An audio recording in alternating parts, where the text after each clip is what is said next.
When a professional boxer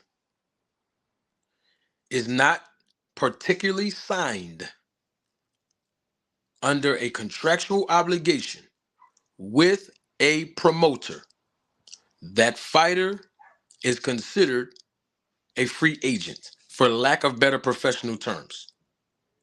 A free agent. Somebody in the chat asked me, CJ, does Mike Sr. also serve as his manager too? I don't want to assume, but based on what the information that he was providing to me, he gave me the perspective that he is also Mike Sr.'s manager. I cannot confirm or deny that. Okay, and I don't want to assume, but the way that he was talking to me, it gave me the perspective that he was his son's manager. Because he said that he was the Suge Knight, or he's like Suge Knight. And he is the one who is inquiring about contributions from sponsors and or promoters. That's one of the qualifications and responsibilities of a manager. So that's why it's safe for me to assume that he is acting as the manager and the trainer of his son, Mike Jr. Now, y'all got the free agent part, right? Okay, now, as a free agent, especially if you have a manager, y'all always hear me talk about representation in this business, right? Okay. If you have representation in this business as a professional boxer, excuse me, let's use a manager as the representation. You are a free agent and you have a manager who is, excuse me, you have a manager who is basically representing you on your behalf. It is the manager's responsibility to be able to secure fiduciary money, to be able to get the free agent boxer fights. Salute in the chat. Salute to y'all in the chat. Now, how does a manager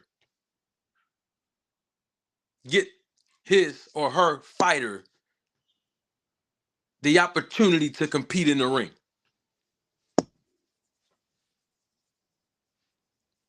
Money. What do I mean by money?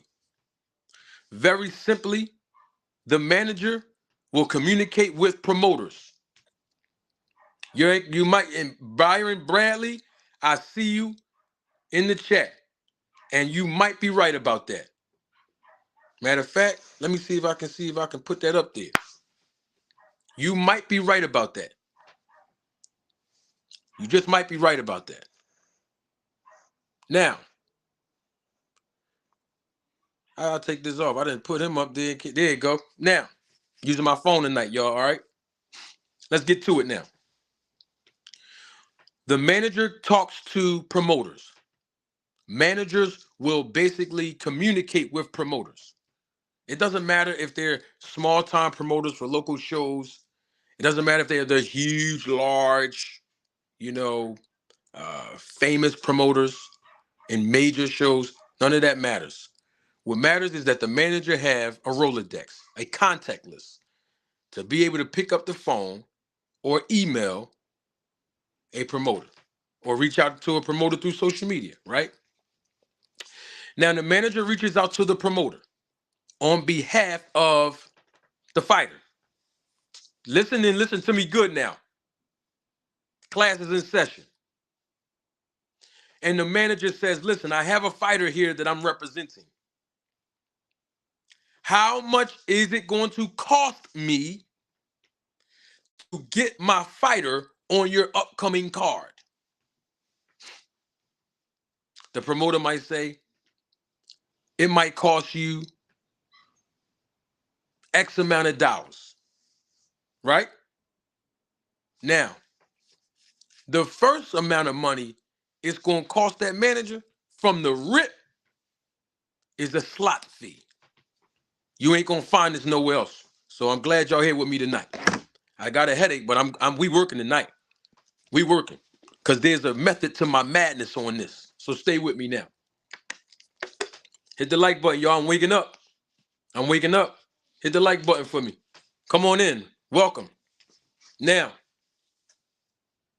let's just hypothetically say, I'm just using this for the sake of illustration, y'all. For the scope of this illustration. Might not be concrete numbers. It varies. Now, promoter might say it's going to cost you $1,000 just as a slot fee to get on the cards. For your fighter to get on this card, it's going to cost you a minimum of $1,000. That's the slot fee, right? Okay. Promoter might say, you have to be responsible for your fighter that you represent. You have to be responsible for their purse. In other words, you're the manager, you got to pay their purse. Not the promoter, because you're not obligated to me as a promoter, right? You're just trying to get your fighter a win. Now, he says, the promoter says, you gotta pay a slot fee. Then you gotta pay the purse of your fighter. Then you gotta pay for the airfare and hotel room for your fighter, their trainer, and if they have a cut man or cut woman as well. And of course, there's an opponent. Now, how does the opponent get paid? So the manager recognized that, hold on for a minute. I got to do all these expenses for my fighter that I represent and the medicals if they need to be medically cleared. Excuse me. They make the manager pay for the medicals as well. Now, to the opponent. The promoter says, okay, you know you're going to need an opponent. Now you can do one or two things. Either one or A, you can find your own opponent. Or B, as a promoter of this event, I'll find you an opponent. The only difference is that there's a fee involved if I find you an opponent. Manager may have to pay for that. Now, let's say the manager say, well, you know what? I'll find an opponent on my own. Or I'll make a few phone calls to different matchmakers for them to help me find different opponents. Or I'll go on BoxRec in the division that my fighter is competing in, and then I'll do my research and investigation and reach out to those fighters that basically can meet the criteria to fight my fighter on this particular date. Guess what the manager is presumed to have to do in that scenario? The same thing he or she did with their fighter.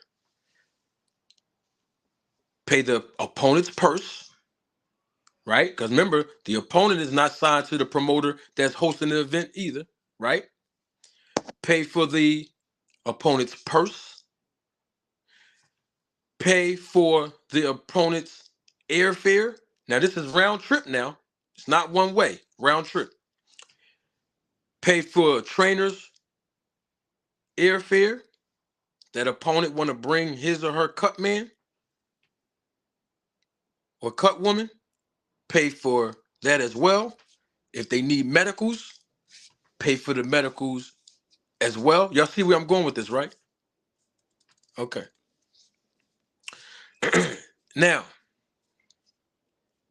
pay for the hotel rooms, just like the manager did for his or her fighter, right? You got to pay for the hotel room for the fighter and the fighter, meaning the opponent, and their trainer, and if they have a cut man or cut woman that they want to bring with them as well. Some people, they defray the cost by having double rooms. You know what I'm saying? So the trainer and the fighter can, stay in the same room if they are the same gender and everything like that. That's one of the ways you can defray the cost. So just imagine All of these expenses are provided to the manager.